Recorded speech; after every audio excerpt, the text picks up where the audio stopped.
Hello, everyone, and welcome to today's class.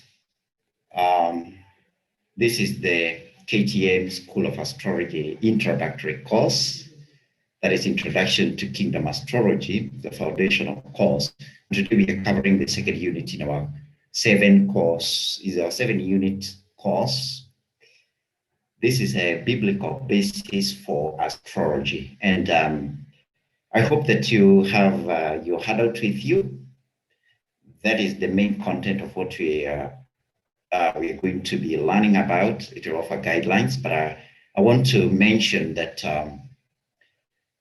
we have a lot to cover today. The Bible has a lot to say about astrology.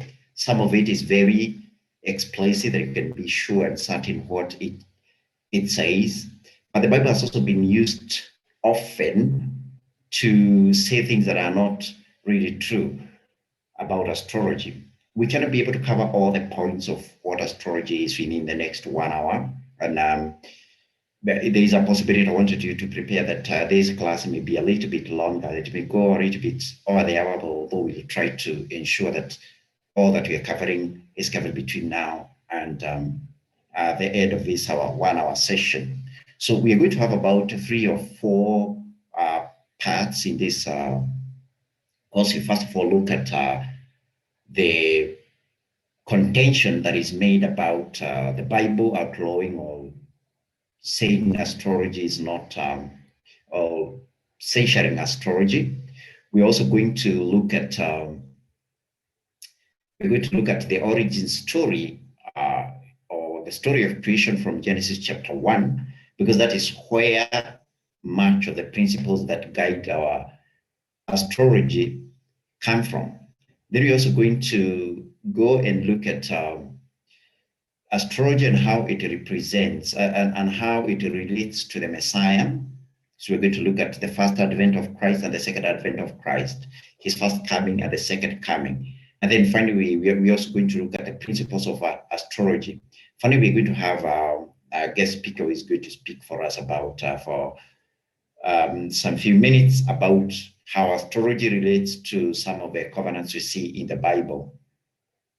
Then we'll have a question and answer session. So if you have any questions, just make sure you note them, and in the end, we'll have a few minutes to look at these questions. You can either post the question on the chat itself as we go along, although we'll answer those questions at the end, or you can raise your hand, and I'll be able to, and I'll give you the chance to ask the question in person. So that done, let's go straight away to our content. And the first question we'll address ourselves to is whether the Bible condemns or censures astrology or outlaws astrology. This is a very simple question to answer as we go along, but let's first of all address those concerns, because you find there's so many scriptures that are often quoted in the Bible ostensibly because the Bible has outlawed or it has condemned the art and the practice of astrology. If you look at the Bible, the most often quoted scripture is in Isaiah chapter 47, specifically verse 13 up to about verse 15. What we see here is Isaiah speaking, and he's pronouncing judgment on the daughter of Babylon, or talking about this is the kingdom of Assyria. And at that time, you know that the children of Israel were in captivity in Babylon. It is for us to be able to understand any words of prophecy, or actually any words in the Bible, we need to look at the context, be able to understand what the person is speaking about, whom he is addressing, and the context in which he's saying these things. So let's first of all take a look at the words that Isaiah writes, and I'll read from the King James Version of the Bible. Thou art wearied in the multitude of thy counsels. That is verse 13 of Isaiah 47. Let now the astrologers, the stargazers, the monthly prognosticators stand up and save thee from these things that shall come upon thee. And verse 14, behold, they shall be as stubble, They shall not deliver themselves from the powers of a frame. There shall not be a coal to warm at, nor fire to sit before it. That is verse 14. And then verse 15, thus shall they be unto thee with whom thou hast labored, even thy merchants. From thy youth they shall wander, every one to his quarter. None shall save thee. Now, you see that most of the people who condemn astrology in this context will usually read verse 47, that is verse 13 and verse 14, but they'll leave out verse 15. But if verse 13 and 14 can be used in that context to condemn astrology, then it starts to reason that verse 15 can also be used to condemn merchants of trades, because Prophet Isaiah not only censures Babylon in accordance to her astrologers, but he also condemns them and judges them and says even the merchants will not save you. So it's the same terms. So it's a contradiction. But actually, what, if anything, God is actually not outlawing astrology, saying that the astrologer who are the Babylonian astrologers, they'll not be able to save you. So there is not in this scripture, nor in the other scriptures that you are rightly going to be found, any justification to speak about, to say that astrology itself is wrong. Now, I also want you to put in mind the definition we had given of astrology from our previous class, because that is very instructive. It is much more wide-ranging. It encompasses a lot more. It speaks about not only understanding the times, the seasons, and how they map up from the world that is invisible to the world that we live in, the material world. But it also speaks about influence, about how we are able to exert influence and how we are able to use, again, understanding of these alignments and transits of the planets to equally harness divine power in its right seasons. So when you understand that, then you realize that there is a lot more to what the Bible speaks that cements the need and understanding of astrology. And as we go through this class, we'll catch up on the major issues. But again, the Bible, as I've said, is replete with these ones. If you read actually the book of Job, you'll find that again, there is a lot that has to do with astrology. We'll not be able to go into the book of Job within the context of this class. Now, let's go to the next section. We're going to look at the origin story in Genesis. And for us to do that, we need to go through again Genesis chapter 1. We're going to go read through all of it, because although we are going to mainly focus ourselves on the events that happen on the first day, the second day, then the fourth day, and the sixth day of creation. So let's look at Genesis chapter 1, verse 1. And it says, in the beginning, again, I'm reading from the King James Version. In the beginning, God created the heaven and the earth. And the earth was without form and void, and darkness was upon the face of the deep. And the Spirit of God moved upon the face of the waters. Verse 3, and God said, let there be light, and there was light. Verse 4, and God saw the light that it was good, and God divided light from darkness. And God said, let there be a firmament, this is the second day, in the midst of the waters, and let it divide the waters from the waters. And God made the firmament, and divided the waters which were under the firmament from the waters which were above the firmament. And it was so. Verse 8, again, very crucial. And God called the firmament heaven, and the evening and the morning were the second day. So I want us to notice here, before we go ahead, that in verse 1, God again, first of all, creates heaven. And then on the second day, he also creates a firmament. And this firmament, again, is called heaven. That is something I want you to take note of. Verse 9, and God said, let the waters under the heaven, now this we're talking about the heaven, which is the firmament, not the heaven of verse 1. Let the waters under the heaven be gathered together into one place, and let the dry land appear. And it was so. And God called the dry land earth, and the gathering together of the waters called he seas. And God saw that it was good. And God said, let the earth bring forth grass, the herb yielding seed, and the fruit tree yielding fruit unto his kind, after his kind, whose seed is in itself upon the earth. And it was so. And the earth brought forth grass, and herb yielding seed after his kind, and the tree yielding fruit, whose seed was in itself after his kind. And God saw that it was good. And the evening and the morning were the third day. And God said, let there be lights in the firmament of the heaven. Now we've gone into the fourth day, which is important.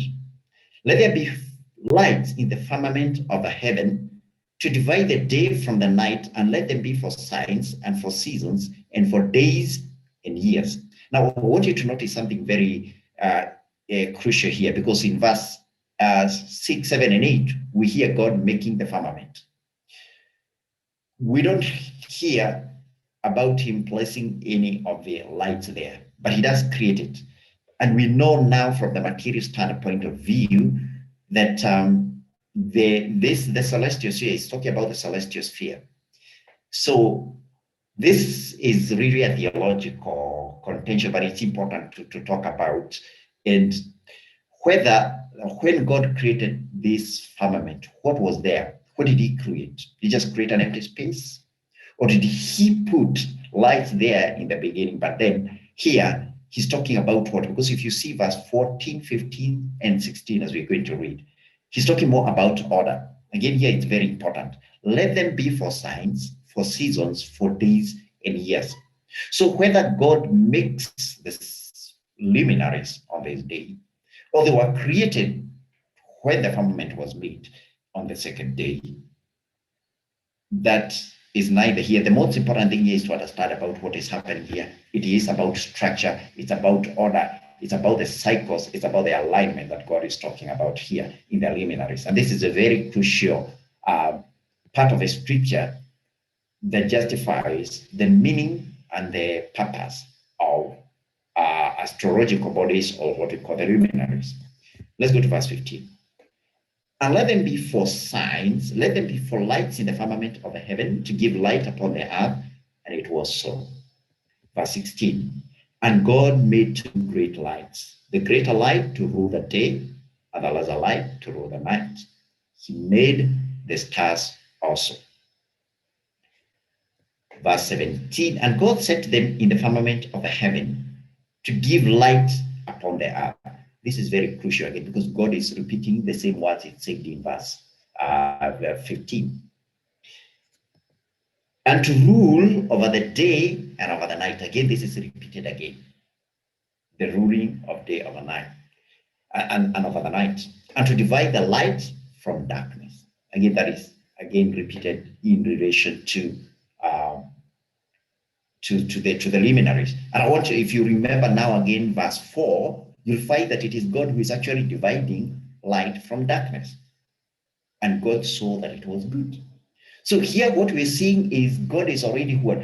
After he's done some part of his creative work, now he's starting to delegate part of what he was doing in the first and in the second days, when there were no luminaries, or there was no order to these luminaries. He was the one who was doing the dividing of light and darkness. But here he is assigning that was specifically to the luminaries. So these are very crucial points, and we're going to refer to it as we try to delve deeper into the meaning of this. So, and God saw that it was good. Verse 19.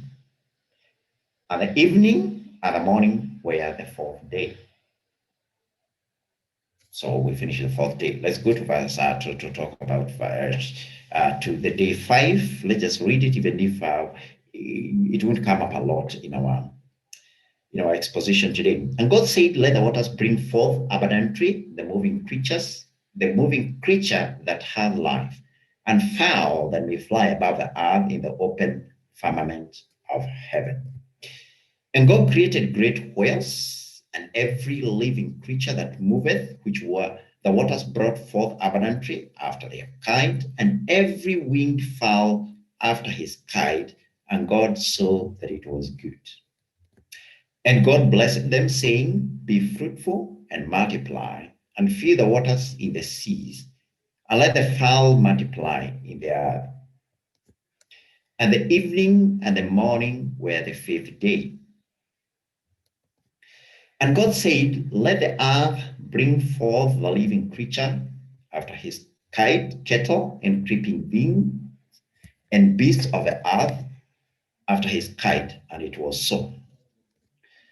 And God made the beasts of the earth after his kind, and cattle after their kind, and everything that creepeth upon the earth after his kind. And God saw that it was good.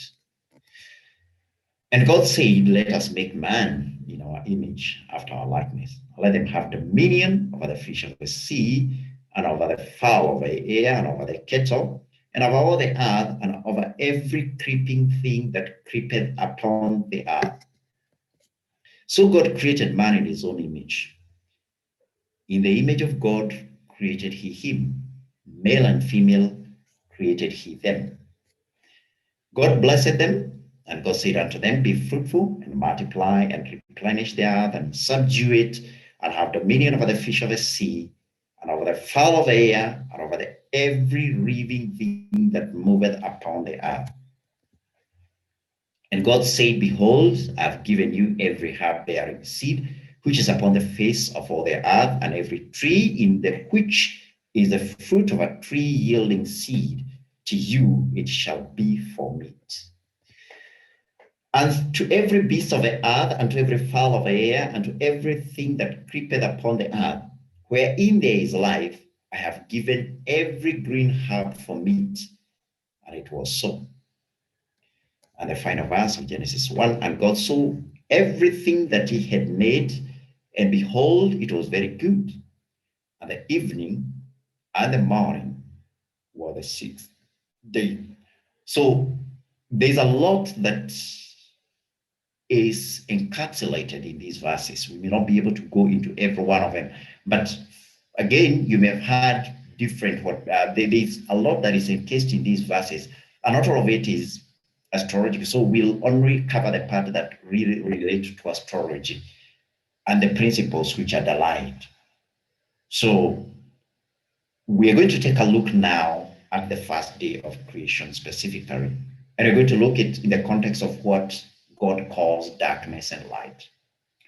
So it's very interesting to note that in the first statement of creation, we find that right there is darkness. So what is this darkness that is what so because God says created heaven and the earth in verse 1, and it says, and the earth was formless and void, and darkness was on the face of the deep. So we see darkness pre-existing, or at least coming into being immediately God creates the visible world and the invisible world. So, but before he now creates, he goes into the first day of creation, God, first of all, he does something very instructive. He calls forth light into existence. And this calling forth of light, it's described as dividing light from darkness. I call the darkness the primordial force. It is the force that from which all nature of creation happens. So that darkness is, right, essentially darkness is the encapsulation even of light, because light is called forth from the darkness. So what are they essentially? What are these darkness and light references we are talking about? Is it the daylight that we see? Is it the nighttime lack of light that we see in the material world? So darkness here is not that. It's a force. It represents the seeding, masculine expression of the divine creative force. This one is very instructive because if you can see the very words that I used here, again, you'd see them in the account of the birth of Jesus in the Gospels, because you see again God, the angel of God coming and pronouncing to Mary, the power of the Almighty shall overshadow you, or shall be a darkness upon you. That is another way of understanding it.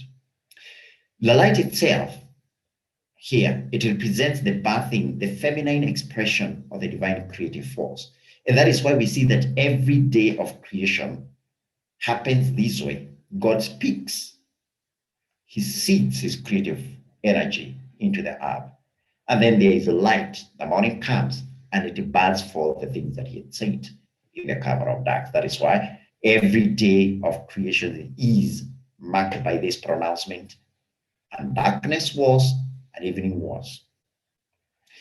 So what about this division of light? Where do we see something else that matches up to it? If you go again to now chapter 2 of Genesis, you'll see how God actually, it offers a lot more explanation of how the creation of man happened. And it speaks about man being alone and it didn't look right. But remember, there's the God who has created everything and it looked okay, and say it was very good. I saw that it was not good for man to be just one. So the same way, God could not have done any productive enterprise upon the face of the earth when darkness was on the face of the deep and the light had not been pulled away from the darkness. It was the same way man couldn't participate in the creative mandate that had been given by God when he was encapsulated in one. So God again here comes and pulls the woman, the representation of the feminine light birthing power. And then these two could participate in the mandate that God had given them. So that is the meaning of that verse. So again, it's instructive here to see that God says he called the day darkness. So he called light darkness. He called the light day. And that means within the context of chapter 1 of Genesis, whenever you see light and you see day, they are the same, they are synonyms, they mean the very same thing. Darkness he calls light. Darkness he calls night. And again, the two words are interchangeable, they mean the very same thing. And these are, as I've said, they are not literal day and night as we see in the middle, in the literal word, but they are the manifestation of the creative force, especially as it maps onto the time domain. This will become crucial when we talk about the principles of astrology as outlined. As we're going to cover the second last section of this class. So again, I've already talked about this. So Genesis chapter 1 speaks about heaven. Then Genesis chapter 1 verse 8, we see the firmament that has been created between the material world and the material world being called heaven. So the two, it's important to make that distinction. So Genesis chapter 1, heaven, that is spoke of there, that is the abode of spiritual beings like God. Genesis 1:8 refers to the expanse of the visible world where the stars and the planets appear, or where the sun, the moon, and the stars appear, if you are to use the exact words of Genesis chapter 1. Again, here it's important to understand that God speaks about the firmament being there to divide the waters that are above from the waters that are below. Waters are everything that happens with life. Even when you get born again, we are born of water. Water is the place of reproduction. It's the material, it's the ether within which a production happens. So there is a water that is above. There is a world that is reproductive in the heavens. Heaven sometimes is pregnant with promise and with creative force. So there's some water there. And then the firmament happens in between. It is like an interface. So what we're doing is that everything that happens on this world, again, maps itself onto the spiritual world through the firmament of heaven. And again, everything that is happening in the spiritual world is able to be mapped in the firmament of heaven, and then it is mapped right on the earth. What matters is whether it is somebody with a consciousness on this earth who is able to harness that power and with the proper understanding. And that is what astrology is about. So, again, it is important to understand that every one of the days of creation are successive. All the works, especially the main work, actually, God actually does most of the work in chapter 1, in the first day and the second day. And you could literally say, in the first day and the second day, God creates everything there is. Otherwise, he's just using that same material. He creates all the material that he needs to create everything. Even when it comes to calling forth the fowl of the air, the beasts of the land, the fish of the sea, he's just calling them from the same material he'd already made. So therefore, what we see God doing, it's not so much as he is creating the bodies that are in the heavens, as he is bringing order to them.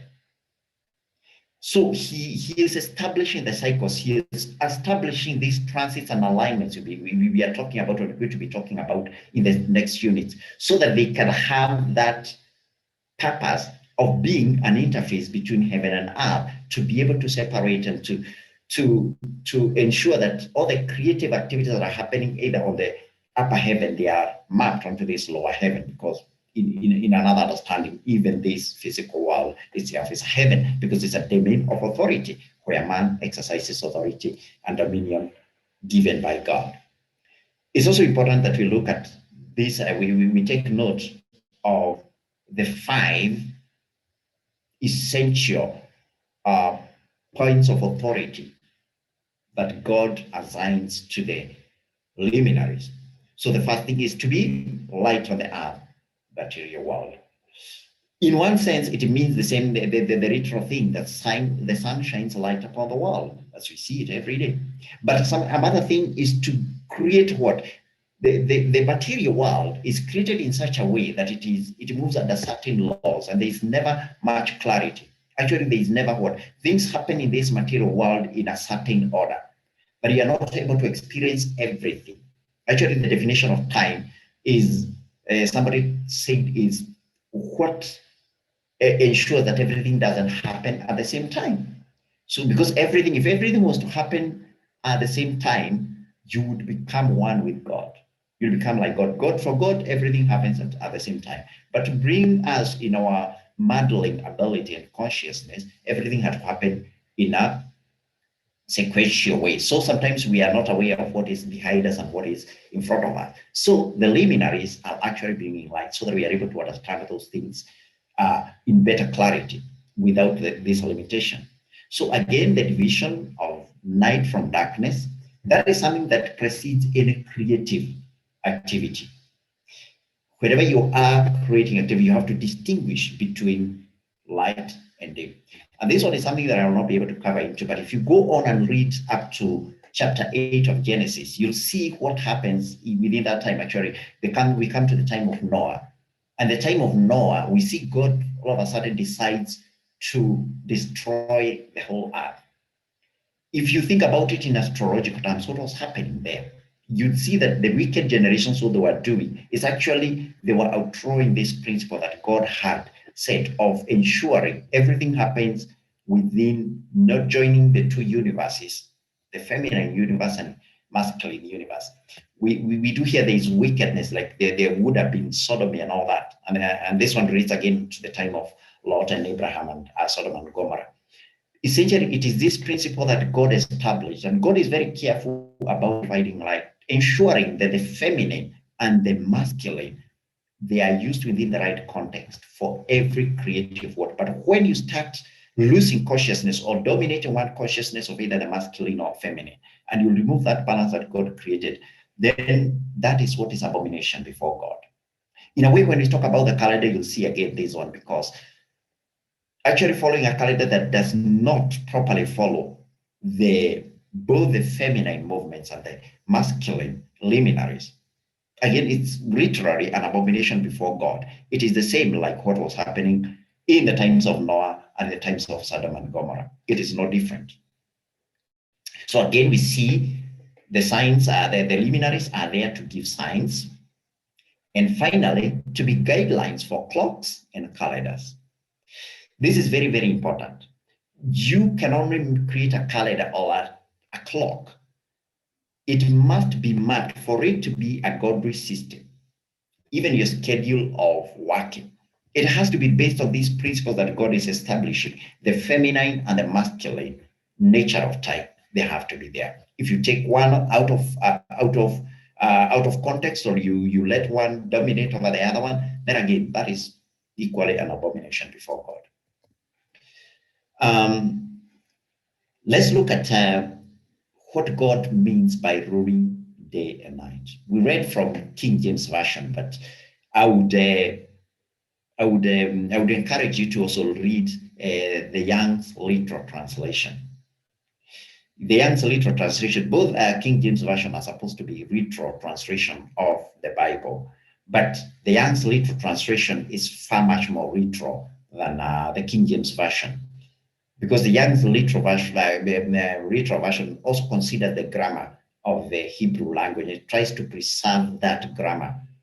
Of course, it doesn't sound exactly, but it is something that it says about where God is talking about the sun. I think it's verse 17, and it says the bigger luminary for the rule of night, or rather for the principle of night.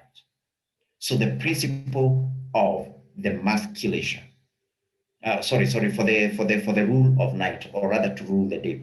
We're going to again to cover this one in the final section when we talk about the principles that apply to astrology, to godly astrology, and then there is the moon for the rule to be able to have the rule over the night.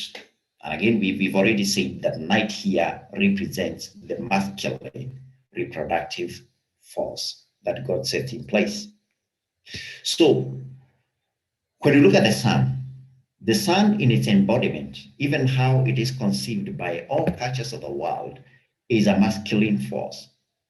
It's masculine nature and in character.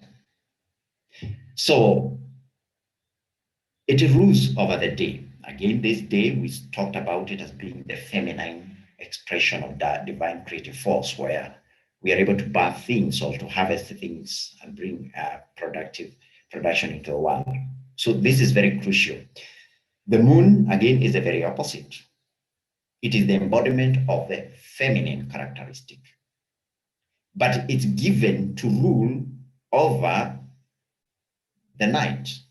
The night, again, is a masculine. So it's very important. So anything, this principle talks about it, anything that in embodiment is masculine cannot be ruled by masculine principles. It must be ruled by masculine, by feminine principles, or by the feminine equivalent. Where do we see this? We see again this one in some of the instructions that Paul gives in the first letter to the Corinthians, chapter 7, verse 4, when he says, the wife hath not power of her own body, but a husband. And likewise also the husband hath not power of his own body, but the wife. This principle is so stunningly synonymous with what is happening in Genesis chapter 1, I think verse 17. It is stunning. Of course, that is why I said at the beginning that there's a lot more to astrology, and some of it is very explicitly stated, like Genesis 1, but when you think about Genesis, 1 Corinthians chapter 7, verse 4, it is just confirming the same principle God has established. But this principle is the very same that is being talked of here in both contexts. So that is as much far as we're going to cover about the first creative story. But as I've said, it's important to read on your own and go back and read even the book of, if you look at the more chapters in Genesis up to the story of Abraham. And again, at the end of this, we may have somebody who's going to talk a little bit about Abraham and the covenant that God does. But crucially, also look about the covenant that God makes with Noah. I think it's chapter 8, from verse 20 there. And you see God makes a promise, and he speaks of it in very astrological terms, or in the terms of this balance that we have talked about, this balance between night and day, this balance between the masculine and the feminine. He says, as from now on, night and day will not cease. Harvest and seed time and harvest, winter and summer, cold and warm weather will never cease. So he says that why he has to speak about it, he says this balance will always be there. But this covenant is not just a covenant he's making with Noah by pronouncing this. He says you need to enforce this It was incumbent upon Noah and his later generations, of which we are part of, to enforce this balance that God speaks about. But as we go on with this course, you see that humanity and civilizations have drifted away from this balance that God has entered into, has established. And that is why sometimes God is so much against astrology. But it's that astrology that does not respect this balance that God establishes within this covenant. So let us now look at astrology as it relates to the Messiah, and specifically to the first advent of a Messiah, the first coming. This account is given a lot in chapter 2 of Matthew. We're not going to go to read it, but I'm sure it's a story that is familiar. There was a very rare astrological sign that was seen by what we call the Magi. And by the way, if you look at what we mean by Magi, the Magi means magicians. Or actually, it's actually, even if you look at in the book of Acts, and you see there is a Simon, the sorcerer. Actually, the very word, that Simon was a Magi, was a magician. It's actually the very same word that is used there. That same person. So here, these are Magi, these are sorcerers, essentially, who came to see Jesus. Christian tradition has always had it there were three, but the Bible, the gospel does not say that there are three. Now, it's important to see that they were able to understand the birth, they were able to use astrological principles to know the exact placement of where Christ would be born. They used that star. That star could have been a nova. A nova is a star that appears over a short period of time. Now, with astronomy, we understand that sometimes this is a star that has exploded, and as it is exploding, it's creating material, and then because of that release of energy, it can outshine even its native galaxy. But it's important to notice this in the story of the Magi, is that even if they used the star to pick the timing and the birth, they had to have some other knowledge. So it was important to go. So even as we do astrology, it's important to know that astrology fits within a certain law. It fits within a certain culture. It fits within a certain worldview. And that worldview is the one that informs much of the science. The signs of themselves, they don't mean anything without people creating a consciousness. But here we see a people who had so much consciousness that they were able to even pick the gift that they could bring this king, and they knew how much of a significance he would be up to the age of ages. And if you look at the particular gifts that they brought, they have significance. They couldn't have learned all these right by looking at the star. So they had to have that. That is why it's important that astrology fits in within a certain culture and within a certain mindset and consciousness that is able to bring greater meaning to these signs that are established in the heavens. Now, let's look at now the second coming of the Christ. Again, there's a lot to say about the second coming of the Christ, because even it is told too in the book of Psalms, in prophecies of Isaiah, and again the book of Daniel. But you look at the words that Christ himself used to describe his second coming. So while Christ was speaking to his disciples, and especially this is seen in the Gospels of Matthew and also the Gospel of Luke, there's narratives that Christ gives about the signs of the times and what will be the indicators of his second coming. So we're going to read Matthew chapter 24 from verse 29 to 30. And in your handout, again from a display, I've added some emphasis for us to be able to notice. So verse 29 says, immediately after the tribulation of those days shall the sun be darkened, and the moon shall not give her light, and the stars shall fall from heaven, and the powers of the heavens shall be shaken. This is very, very crucial.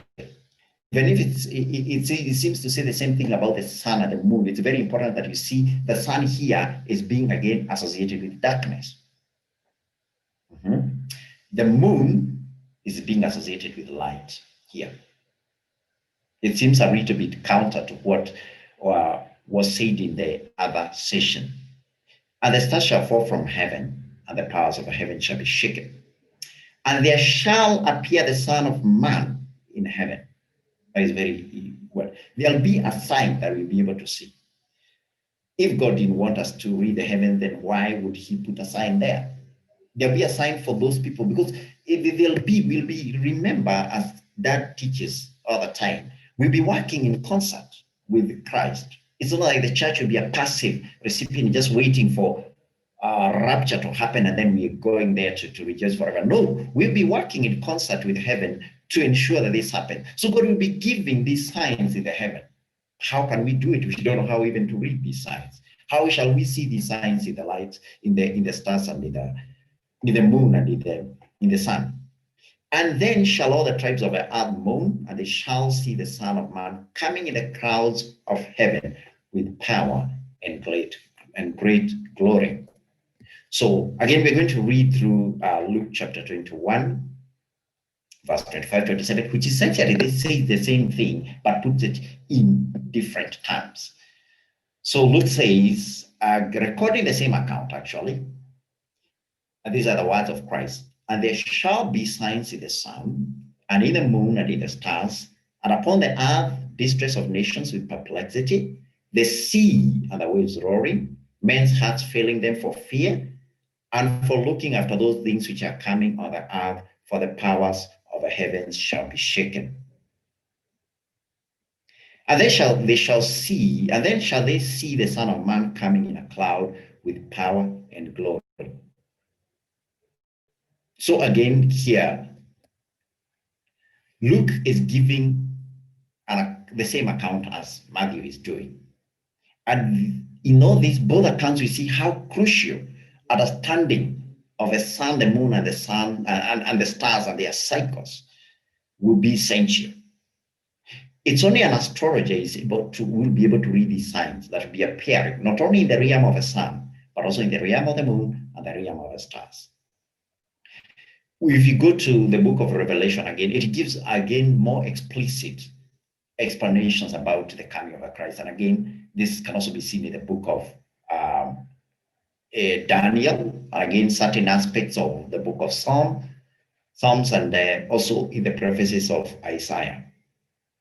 But there could not be any other more important proof that Christ actually mandates his disciples and his followers, the Christians who are like him, to actually go forth, understand these cycles, these signs, these alignments, so they can be able to read the sign of the Son of Man's coming.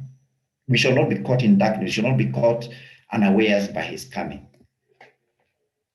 So now I'm going to go into the final section, which will draw upon some of the things that you have already run, especially in Genesis chapter 1.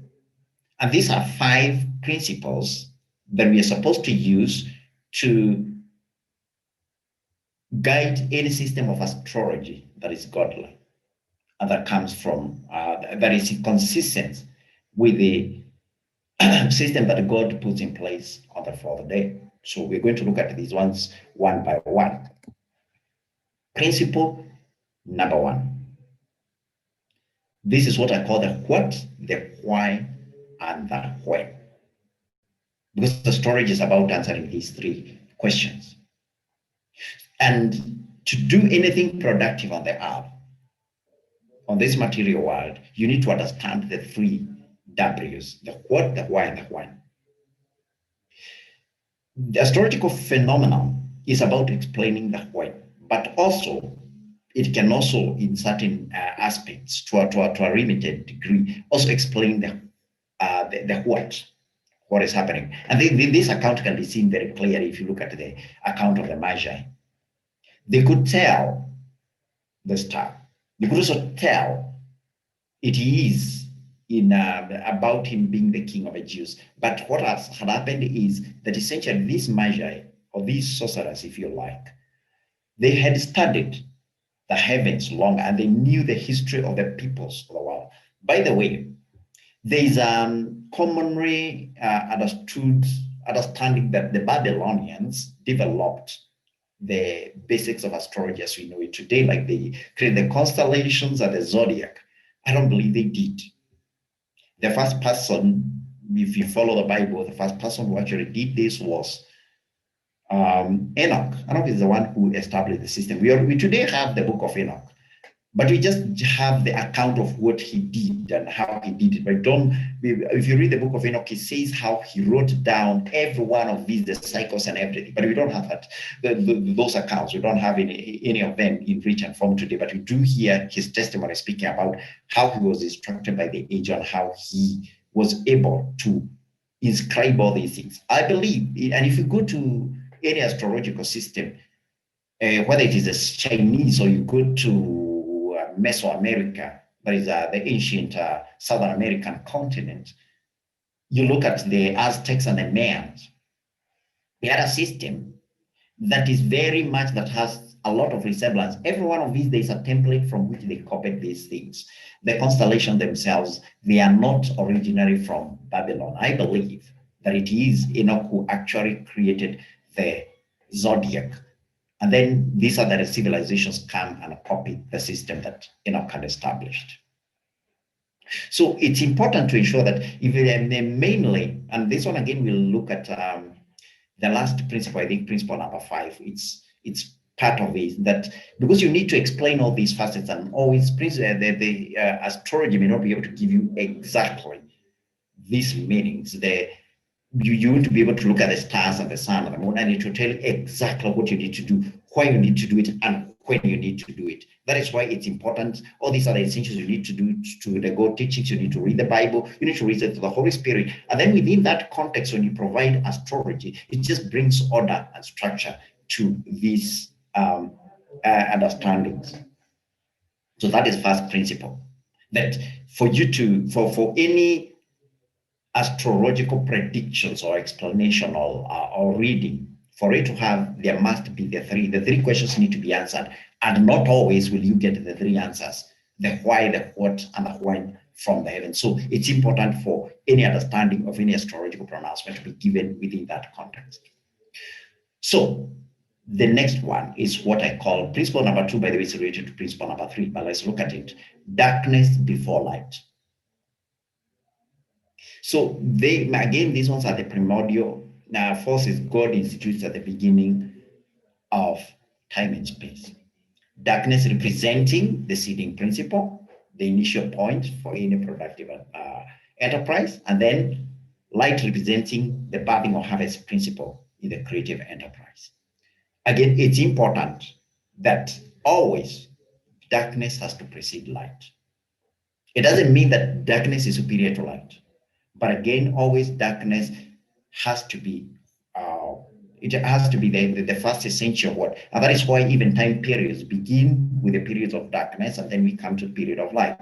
That is why we are starting even the year, as we are moving towards the cooler, darker months, that in the Northern Hemisphere, there is more darkness, but there is light, that there is daylight. So it's very, very important to ensure that these ones precede each other in that right fashion. Again, and doing this principle, again, is an abomination before God. Seeding must always precede harvest or birthing. Now, this one is related, principle number 3, is related to darkness before light. And that is what we call descent before ascent.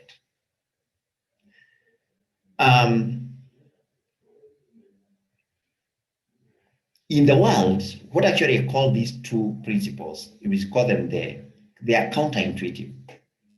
When you find language and cultures in the world, we always think about, you begin like now, we believe like following the culture of the world. We sleep, then we wake up and complete the day in the evening. But in God's principles, we see that is not what happens. If you're to read this, there's a lot of examples from scriptures. I've only looked at a few that show this principle in operation, other than what you find, of course, in Genesis chapter 1. If you read Deuteronomy chapter 6, verse 7, and these are the 2 principles I'm calling the counterintuitive principles, the one of beginning with darkness, then light, or the ones beginning by descending before you ascend. Or one begins with sleeping and then waking up. So Deuteronomy chapter 6, verse 7, you see this one announced prayer. And by the way, I've only taken a few scriptures. I'm sure that if you come through the scriptures, you'll find lots of these principles being instituted, where what we think should, in the normal logic of the world, should proceed is put later.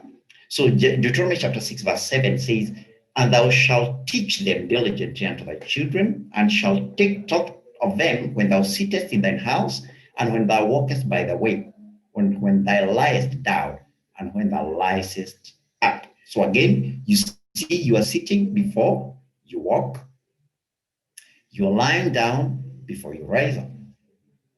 Deuteronomy 11:19 again speaks about the same thing. I'll not go into that.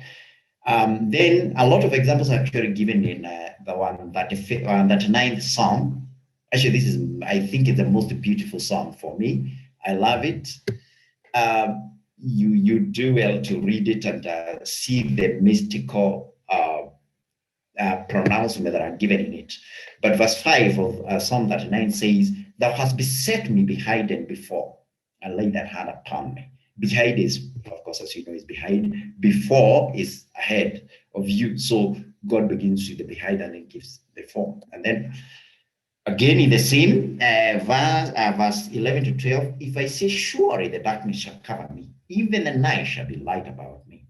Yeah, the darkness hideth not from thee, but night shineth as the day. The darkness and the light are both alike to thee. We go to the words of Jesus again. I took this one just from John. John chapter 11, verse 25 says, Jesus said unto her, I am the resurrection and the life. He that believeth in me, though he were dead, yet shall he live. So death preceding again life. And the most intuitive way of thinking is that you live then die. But actually in Christ you die first, then you live. And speaking about the same principle in John chapter 12, verse 24, Christ says, verily, verily, I say unto you, except a corn of wheat fall into the ground and die, it abideth alone. But if it die, it bringeth much life. Ephesians chapter 4, verse 9 to 10 again is again illustrates this same principle. Now that he has said it, what is it but that he also descended first into the lower parts of the earth? He that descended is the same also that ascended up above all heaven, that he might fill all things. Again, here you see descending, and then we begin with what, but it says, okay, then if it just pronounce it first of all ascended, but it says, first of all, he descended. There's no you ascend before you have descended. But for you to descend, you don't need first of all to ascend. And this is very important, because if you look actually to astrology, that is what we call occultic astrology. First of all, the most important house you are told is the ascendant. They don't think about the descendant. And actually the descendant, and actually they start naming. They usually start name with what they call the ascendant. But this is the principal one. Actually, it is the one that is descending is a lot should precede the one that is ascending. And that is how we actually, when we develop our whole system, again, you see that that is what we're going to do, because it's a godly system.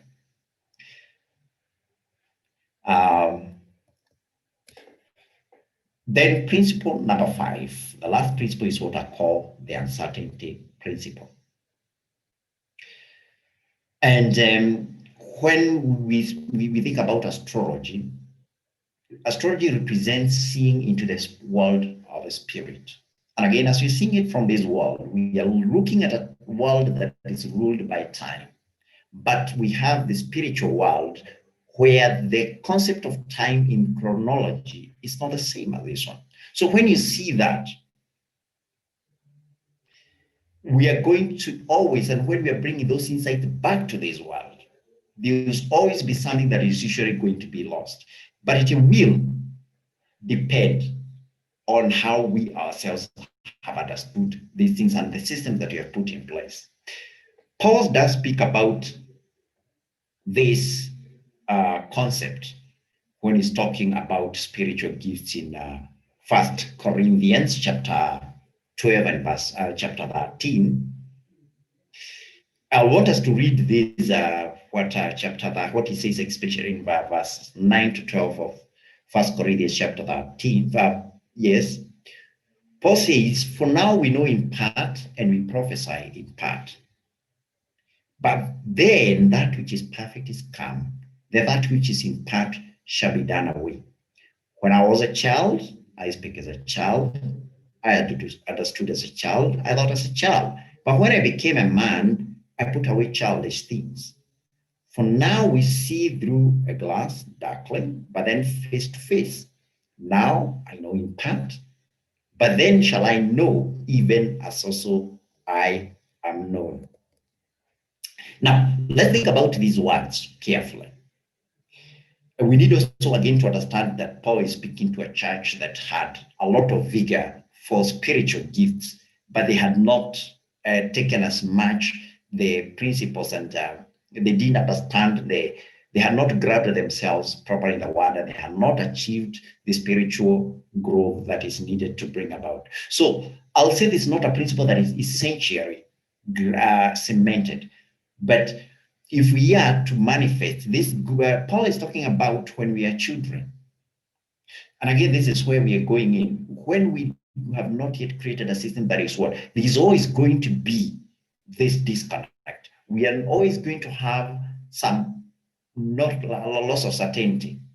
Again, if you see this, again, by the way, the uncertainty principle is not something that is that is unique to the world of gifts or even to the Bible itself. Actually, it is an essential construct of the world. When scientists try to understand reality, they see that when you're inquiring about reality at the lowest level, at the world where the essential, the primordial forces act, like the magnetism, electromagnetism, and ionic forces, you find that if you're trying to investigate the world at that point, you will always lose one. If you gain like precision in terms of time, you'll usually lose precision in the terms of what it is that you are investigating. And this one is actually very well represented sometimes in our prophecies, in our prophetic words. We see that we can usually get very precision. And when you get precision, usually like in terms of the time of something happening, normally you lose precision in the times of exactly what is going to happen. But it doesn't mean that we should not aspire, because as Paul is saying, is that we are seeing these things as children. It's when we understood as children. But there's a time we are coming when we'll be real men, we have grown. There's a point that talks about the manifestations of the sons of God. At this point, we'll be able to see clearly and be able to mark these astrological events in such that we have clearly clarity, we have certitude, we have every kind of provenance that what we are pronouncing is true. So this is a goal. But before we get there, there's going always to be that disconnect. So we need to work hard at it so that we ensure that we have reached that point of being actual men. So we don't have to see like we're seeing through a mirror. We can see even as we are seen. We shall know even as we are known. So this sort of brings us to the end of that part. I don't know whether we have Dad with us. I would have wanted him to speak a little bit on a section about, I'm trying to see whether I can see him online. Yeah. Oh, thank you, Dad. So you can take over and talk to us a little bit about how astrology relates to some of the Old Testament covenants that we see God establishing with humanity. Thank you. Sure. Thank you so much, Jack, and for the opportunity and for that wonderful detailed teaching. I believe it's taking us to greater heights in really comprehending realities in God. I'll go straight to some few scriptures. Maybe I'll start from the front, then go back so that we look at the foundations in the Old Testament, because whether we are reading in the New Testament and such, it begins to show us there's nothing that is new, but we are more of like opening up things to the place of further comprehensions in terms of the realities of it. So there's something that Paul writes in Romans chapter 1, verse 18 to 20. He speaks about the evil that's been, and then he says, "For the wrath of God is revealed from heaven against all ungodliness and unrighteousness of men who hold the truth in unrighteousness, because that which may be known of God is manifest in them, for God has shewed it unto them. For the invisible things of him from the creation of the world are clearly seen, being understood by the things that are made, even his eternal power and Godhead, so that they are without excuse." You see, that aspect is speaking of a lot of things in terms of like, is trying like, it's bringing out something to show you that in the aspect of the creation, and in this case, the aspect of the astrological scripts, that by just understanding the things that are inscribed in the system of creation, you're able to know the scripture. Like it's like the scripture is not just the basic argument of the philosophy that we have, but there's the scriptures that have existed even way before anything that is called scripture was able to be put on the surface. So it's like the system of creation by itself is a watertight proof that enables us to have real sustainability. I'll also come back close to something that is close home to this. We'll read Psalms chapter 89, verse 37, verse 30. Let's start from 33. The 7 says, "Nevertheless, my loving kindness will I not utterly take from him, nor suffer my faithfulness to fail. My covenant will I not break, nor alter the things that is gone out of my lips.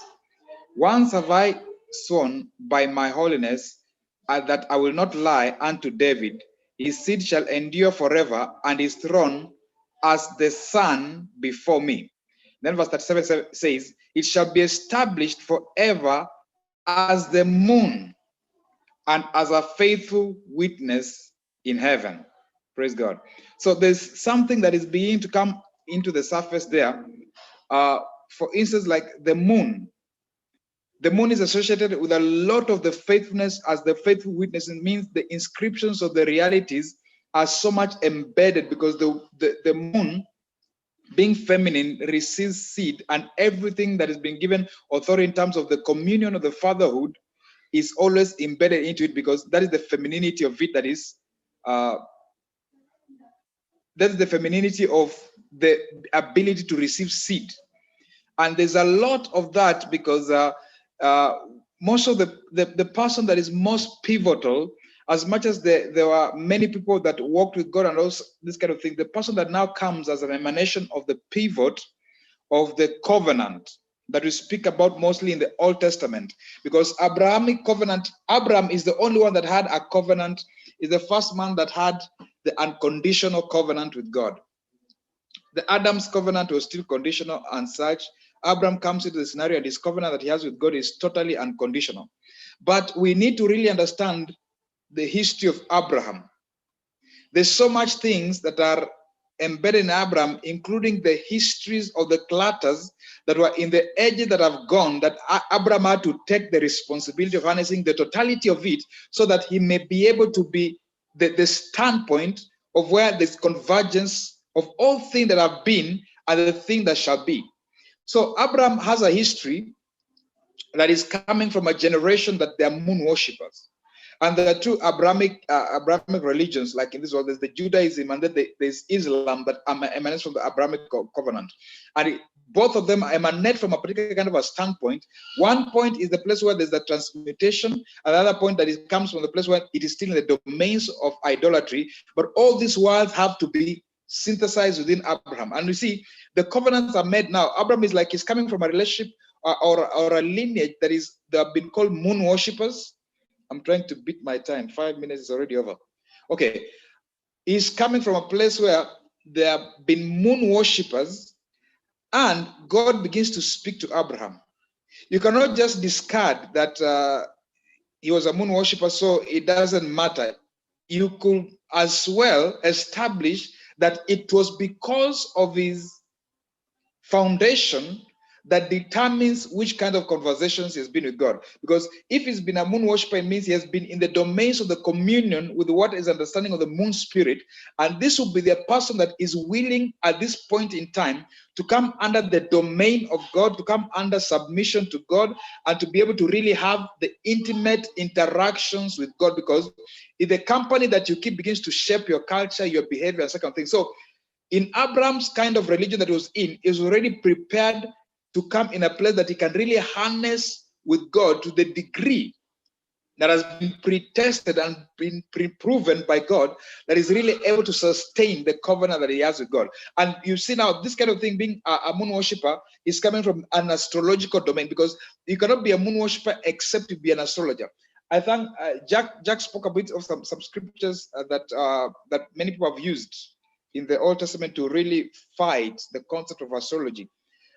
There's another scripture also that is normally used strongly, where God forbids an astrologer, it forbids practice of astrology, it forbids those kind of things. And most of the times people look at it in the aspect of the forbidding. But most of the times, everything that is forbidden does not mean it is forbidden. But in the day that the wise that understand, they can begin to answer the wise, now they can be able to really utilize that, because these things are the practicabilities of accessing the spiritual realm and bringing the spiritual realm into the domain of the natural. The forbidding of these things was because the soul of man, the issue was the soul of man being able to really harness and put all these kind of constructs in place. But the covenant of God, they cannot be without these things, because these things have been. These things were the first things even to be manifested before man was manifested. And every person you see, we are coming from a kind of we as much as we have families in the natural, we're equally like mapping in the families of the star systems that pre-existed our manifestation for even to billions and billions of years.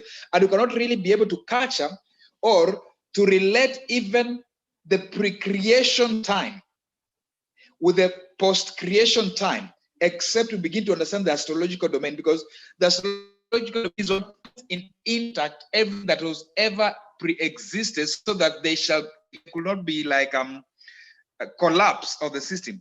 And the power to really understand these things is until we enter into the domain, because the inscriptions of all existence are in the astrological domain. And whosoever will be able to harness these kind of things, they'll be able to really enter into the mastery. The challenges that are in this kind of place, they're not for the challenges to put you off, but for the challenges for attainment of the maturity to really master the realities that are embedded in these things.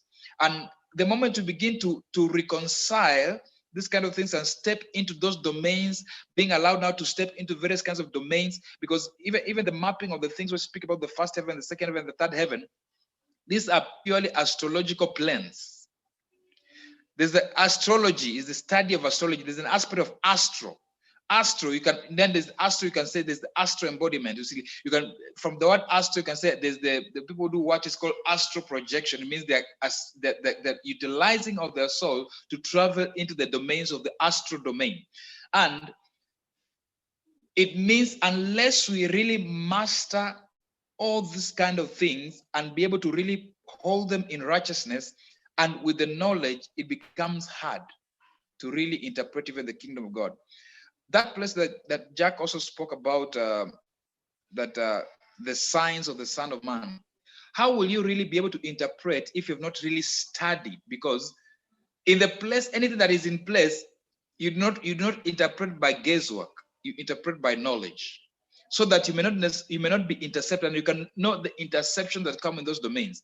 So the covenant that when we speak about the Old Testament kind of covenants, they're really anchored in these realities. Even the covenant that the manifestations of God to Moses, these kinds of symbolism that are being used, the symbolisms of the serpent, the symbolisms of the staff becoming serpent, the symbolisms of even the artifacts of worship, all these kind of things have astrological connotations.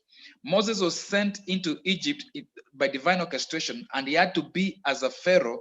And you can be rest assured he was well educated in the astrology of Egypt. And it was divinely orchestrated by God so that he may be able to enter into that science, so that he may be able to really qualify to enter to a particular kind of a conversation that God has with him. So the aspects of astrology, in my view, it brings us to really come to a place of harmonizing all creation to enter into the fusion that we begin to perfect worship. And now out of it, we're able now to accurately produce the scrolls and the manuals of activities that do not contradict that which existed, be trillions of times or the ages or the billions of years that were before.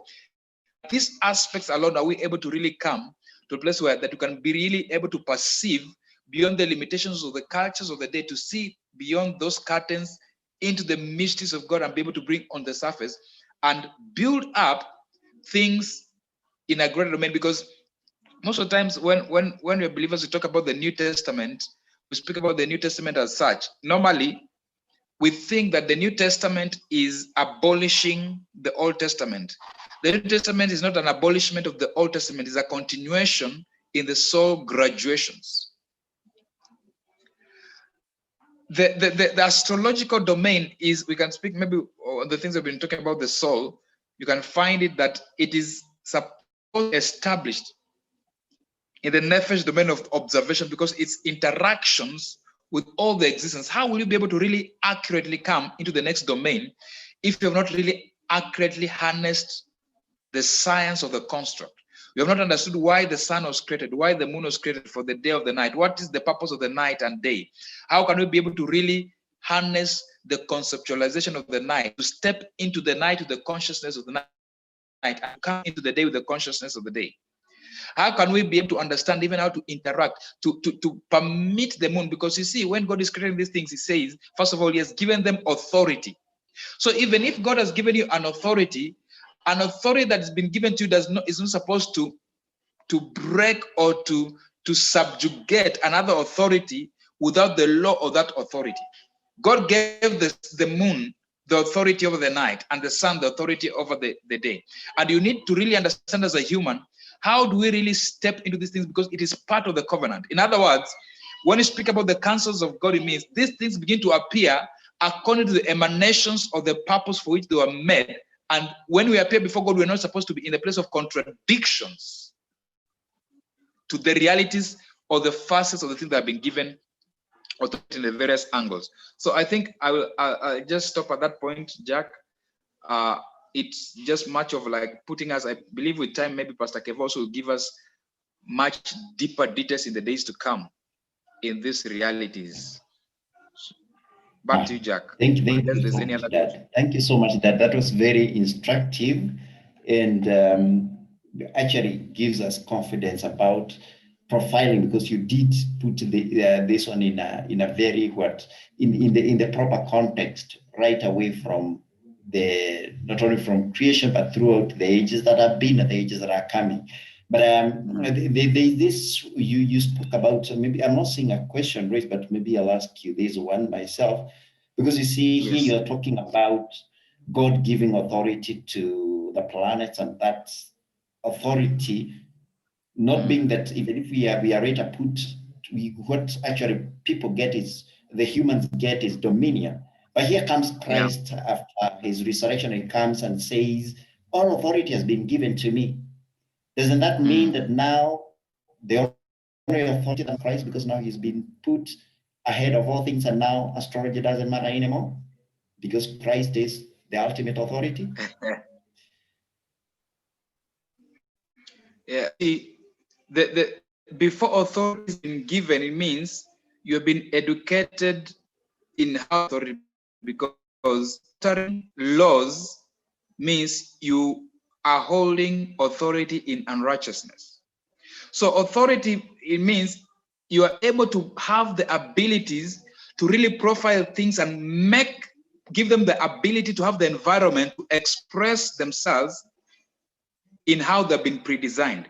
Authority has been given. You see, like for example, if there's no presidential authority, the chief, it becomes hard for the chief to function in his authority, because his authority is supposed to come under the authority of the president. You see, so when authority has been given, when you say all authority in heaven and on earth has been given to Jesus, it means now to rejoice because they have been given their rightful place to exercise their authority.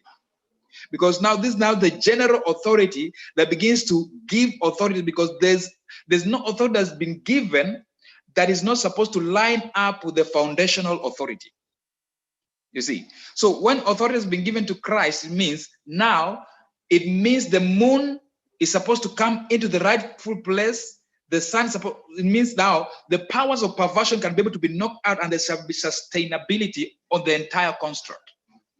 And maybe when you speak about this aspect, it means we also, it begins to give us inroads such that now when you speak about, see, sometimes maybe the concept about astrology, it could be that there's a possibility that much that has been handled into the domains of the earth is to the elementary, because there must be underlying layers that comes from the elementary even into the complex domains that keeps on going and going to the extent that now you find that it consumes, it is in everything.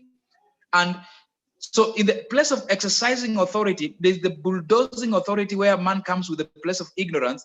And the place of ignorance, any moment you're utilizing authority in ignorance, it means eventually there shall be fatality after some time that shall come to bite you. You see, most of the times, let's say, like in the earth, we have had authority as human beings, like the dominion that God has given to man. Man has really exercised it.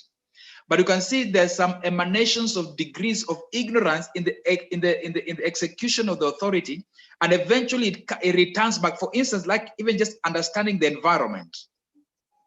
Man has authority to really play around with matter and to produce matter and to produce outcomes, but because there's no absoluteness and balance in terms of understanding the vastness of that authority, in a moment man enjoys what they've been able to produce for a moment, but because they do not honor entities in their beingness and sustain those pillars in their capacity, eventually it turns around. So you find now, even nature begins to turn against man.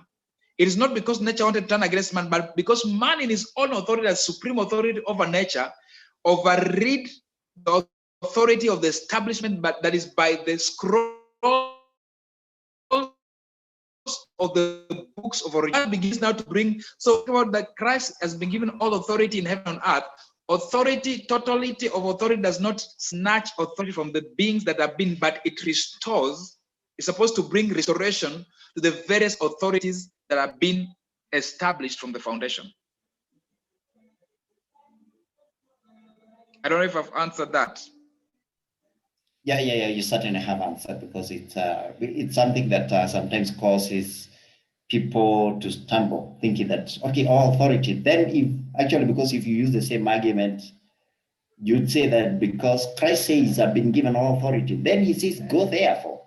So it's not, he doesn't say because if all authority was in him, and then what he says is what we'll do. But he's saying that so because of that authority, go exercise it, because I'm delegating it to you. And then he's just providing that authority so that everything is above, comes under to Christ. I think that was very well enunciated. So I don't know whether we don't seem to have any other questions. I'm glad that you've been patient enough. We took a little bit more time than was originally scheduled, but I believe what we said was important. Now, ensure that you have your handout with you. What you're doing is that we are turning this video series, these videos into, because we'll be recording, this will be available as a video. We'll actually even be loading them on YouTube. The handouts will be available. Now, there's a quiz, but there's no other way of me, of I being aware that you attended the class if you didn't take the quiz. Now, the quiz will be available in the next 2 days for the first class and also the second class. You'll have 7 days to do it. So you can be relaxed about it, but ensure by 7 days it will be available online. Then after 7 days, it will be taken off. So I'll ensure that you get the link. You'll be able to do that exam, the quiz. It's basically the same things that are in the handout. So it's just the things that are in the handout that will be examined. You look at them and then you can, what you have a whole 7 days to answer them. Then you can submit. Actually, immediately you submit, you'll also know your what. Automatically, you'll get your mark. And the quiz is so simple. Everyone should get 100%. You'll have to work very hard not to get 100%. So let it not cost any jitters to anyone. It will be quite an easy word. But I'm glad about where we are going. We'll be able to finish again. There are 5 more units that are coming. This was a very crucial one because we established these principles. They'll be able to guide us. What these 2 classes were very important because we were creating the definitions that we'll be using, and then we were establishing those principles that we've established today that will guide us into learning the rest of the course. So thank you so much. Thank you for your patience. Have a great day. You can maybe even unmute and say goodbye, and then we'll close.